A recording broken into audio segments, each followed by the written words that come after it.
नमस्कार बच्चों। उम्मीद करता हूँ आप सभी स्वस्थ और सुरक्षित होंगे।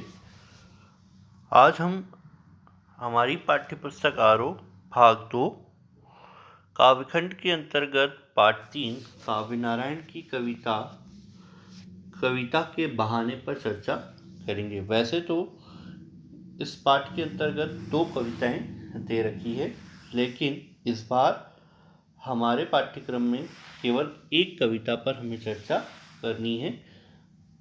बात सीधी थी, पर इसे हमारे पाठ्यक्रम से इस बार हटा दिया गया है।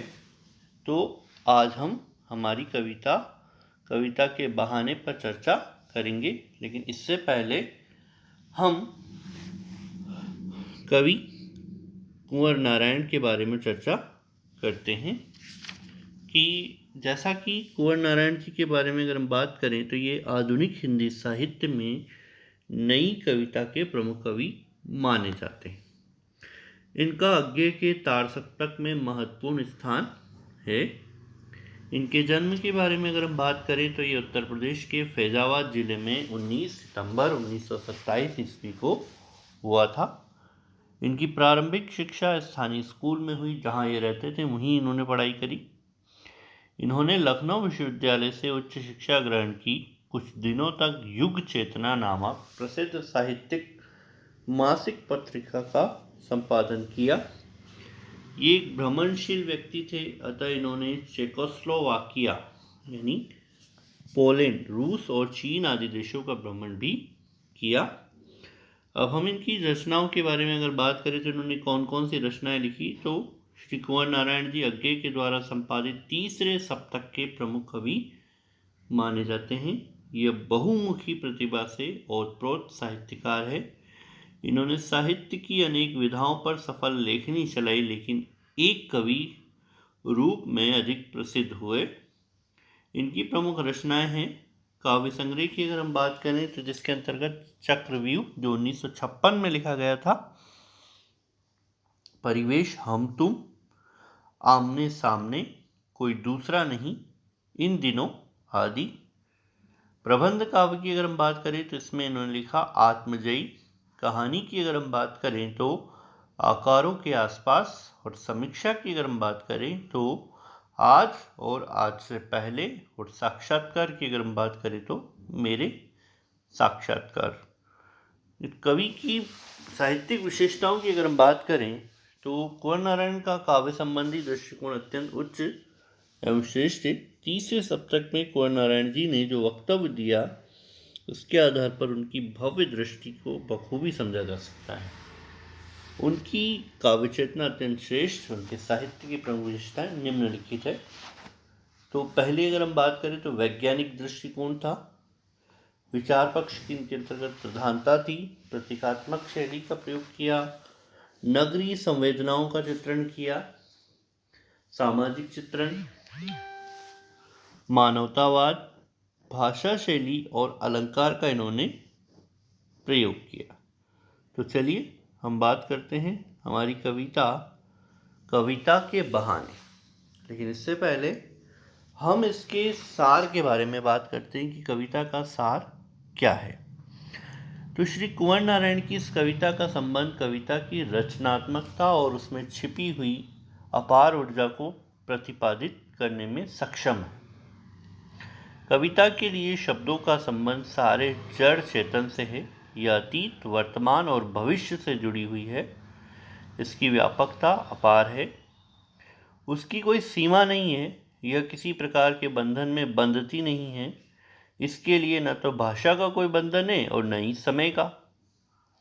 कविता के बहाने नामक कविता आकार में छोटी है, पर भाव में बहुत बड़ी है। आज का समय मशीनीकरण और यांत्रिकता है, जिसमें सर्वत्र भागदौड़ है। मनुष्य का मन इस बात से आशंकित रहता है कि क्या कविता रहेगी या मिट जाएगी, क्या कविता अस्तित्वहीन हो जाएगी। कवि ने इसे एक यात्रा माना है, जो चिड़िया फूल से लेकर बच्चे तक है। चिड़िया की उड़ान सीमित है, पर कविता की उड़ान तो असीमित है, क्योंकि भाव तो बहुत सारे होते। लेकिन चिड़िया तो एक स्थान से दूसरे स्थान तक उड़ पाती है, जहाँ उसे अनाज मिलेगा, दाना मिलेगा, वो वहीं तक जाती है, लेकिन भाव तो मन में आते रहते हैं। भला चिड़िया की उड़ान कविता जैसी कैसे हो सकती है? कविता के पंख तो सब जगह उसे ले जा सकते हैं, पर चिड़िया के पंखों में ऐसा बल कहाँ है? कविता का खिलना फूल के खिलने का बहाना तो हो सकता है, पर फूल का खिलना कविता जैसा नहीं हो सकता। फूल तो खिलता है और फिर कुछ देर बाद मुरझा जाता है, लेकिन कविता तो भावों की महक लेकर बिना मुरझाए प्रभाव डालती रहती है। कविता तो बच्चों के खेल के समान है, जिसकी कोई सीमा ही नहीं है। बच्चों के सपनों की कोई सीमा नहीं है, वे भविष्य की ओर उड़ान भरते हैं। कविता भी शब्दों का ऐसा अनूठा खेल है जिस पर किसी का कोई बंधन नहीं है। कविता का क्षेत्र सीमित है, वह किसी भी सीमा से पार निकली हुई राह में आने वाले सभी बंधनों को तोड़कर आगे बढ़ जाती है। तो हम बात करते हैं हमारी कविता के बहाने। कविता एक उड़ान है चिड़िया के बहाने। कविता की उड़ान भला चिड़िया क्या जाने, बाहर भीतर इस घर उस घर, कविता के पंख लगा उड़ने के माने, चिड़िया क्या जाने। तो यहाँ पर माने शब्द का मतलब होता है मायने। अब हम तो कविता की एक उड़ान है चिड़िया के बहाने, कविता की उड़ान भला चिड़िया क्या जाने। तो कवि कहता है कि कविता एक उड़ान है और वह किसी चिड़िया की उड़ान के बहाने व्यक्त तो हो सकती है, लेकिन कविता के निहित भावों की उड़ान में जो गुण और व्यापकता विद्यमान है, वह भला चिड़िया की सीमित उड़ान में कैसे संभव हो सकती है। भाई चिड़िया का तो की जो उड़ान है वो तो सीमित है, लेकिन कविता की उड़ान सीमित थोड़ी है। भाव तो किसी भी प्रकार से आ सकते हैं और वह तो कवि के ऊपर निर्भर करता है। भाव तो व्यक्ति कोई भी सोच सकता है। बाहर भीतर इस घर उस घर, कविता के पंख लगा उड़ने के माने, चिड़िया क्या जाने। कैसे संभव हो सकती है? चिड़िया तो एक घर से दूसरे घर, बाहर से भीतर, भीतर से बाहर की उड़ान भरती है और उसकी उड़ान की सीमा बंधी रहती है, लेकिन कवि के मन में उत्पन्न होने वाले भावों की कोई सीमा नहीं है। भावों के पंख तो असीम दूरी तथा अनंत ऊंचाई तक उड़ान भर सकते हैं, लेकिन कविता के द्वारा पंख लगाकर उड़ने का अर्थ तो के पंख किसी भी सीमा में न बनना है। भला एक चिड़िया क्या जाने कविता की उड़ान में कितनी व्यापकता है। तो कवि यहाँ पर ये बताना चाह रहा है कि हम इस बात को कहते हैं कि भाई कविता जो है वह एक चिड़िया की उड़ान की तरह है, लेकिन हम इस बात से सहमत नहीं हैं, क्योंकि चिड़िया की उड़ान तो सीमित है, लेकिन कविता की उड़ान सीमित नहीं है, क्योंकि भाव तो असीमित है। भाई चिड़िया तो एक घर से दूसरे घर तक जा सकती है, एक डाल से दूसरे डाल तक जा सकती है, लेकिन भाव तो किसी प्रकार के आ सकते हैं, वो कोई सीमित थोड़ी है, वो तो फैले हुए हैं, असीमित है, उसका कोई पार नहीं है। अब हम दूसरे पे बात करते हैं। कविता एक खिलना है फूलों के बहाने, कविता का खिलना भला फूल क्या जाने, बाहर भीतर इस घर उस घर, बिना मुरझाए महकने के माने, फूल क्या जाने। अब दूसरे पद्यांश की अगर बात करें तो कवि ने यहाँ पर कविता के बारे में कहा, कविता एक खिलना है फूल के बहाने। तो कवि कहता है कि कविता का बनना फूलों के बहाने से हो सकता है, अर्थात किसी कविता में सुंदर फूलों के खिलने का वर्णन तो हो सकता है, उनकी शोभा का उल्लेख हो सकता है, पर वास्तव में कविता की सुंदरता को भला फूलों का खिलना कैसे समझा जाए। भाई उसके भावों को, अर्थात उस कविता में हम फूलों के खिलने को बता तो सकते हैं, उसका वर्णन कर सकते हैं, लेकिन हम ये कहें कि फूलों का खिलना एक कविता है तो ये संभव नहीं, क्योंकि फूल तो खिलते हैं और वापस मुरझा जाते हैं। फूल खिलते हैं, कुछ देर महकते हैं और फिर मुरझा जाते हैं। कविता तो असीमित है, वो तो फैली हुई है, उसकी सुगंध तो चारों ओर फैलती जाती है, जितने लोग पढ़ेंगे उतनी ही बढ़ती चली जाती है, उसके भाव लोगों तक पहुंचते जाते हैं।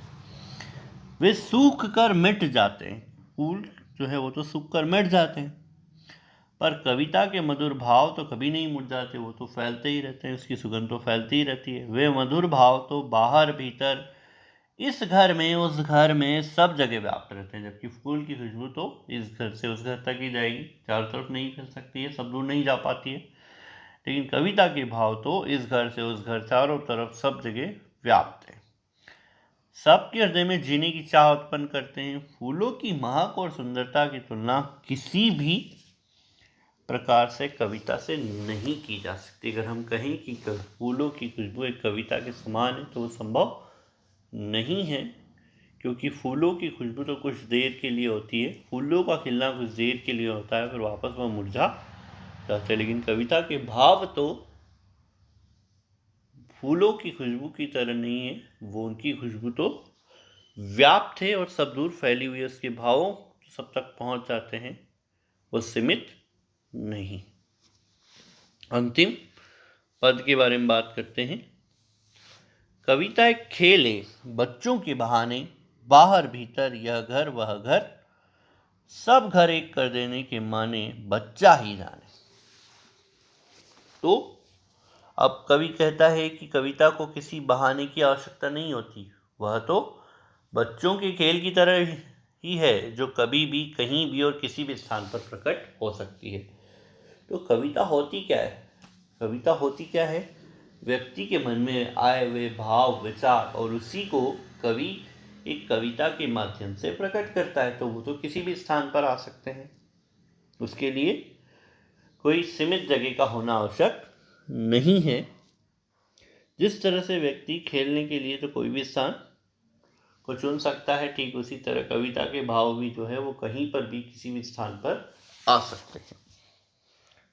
वह तो कभी भी व्यक्त होकर अपने भावों से प्रभावित कर सकती है। बच्चे अपने खेल में मग्न होकर बाहर भीतर की परवाह नहीं करते। जैसे बच्चे जब खेलते हैं तो उन्हें अंदर बाहर की पता नहीं, उन्हें समय का पता नहीं है, वो तो खेलने में मग्न है, उन्हें किसी बात की कोई चिंता नहीं होती। वह इस घर से इस घर में उस घर में, हर घर में अपनी खेल का स्थान ढूंढ लेते हैं। उसी प्रकार कविता भी अतीत के, वर्तमान के, भविष्य के प्रसंगों को प्रकट कर लेती है। वह हर समय के भावों को व्यक्त कर लेती है। कविता की रचनात्मकता में तो अपूर्व ऊर्जा छिपी हुई है, वह किसी भी बंधन में बनती नहीं है। जिस तरह से बच्चों को भी हम बांध के रखें लेकिन वो बनते नहीं है, वैसे ही कविता के भाव जो है वो भी किसी भी बंधन में बनते नहीं है।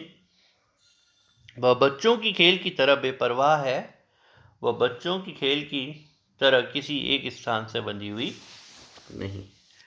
तो आज हमने पार्ट 3 कुंवर नारायण की कविता के बहाने पर चर्चा करी, और यही हमारे पाठ्यक्रम में है। आज हमारी ये कविता पूर्ण हुई। आगे हम अगली कविता पर चर्चा करेंगे। धन्यवाद। आपका दिन शुभ।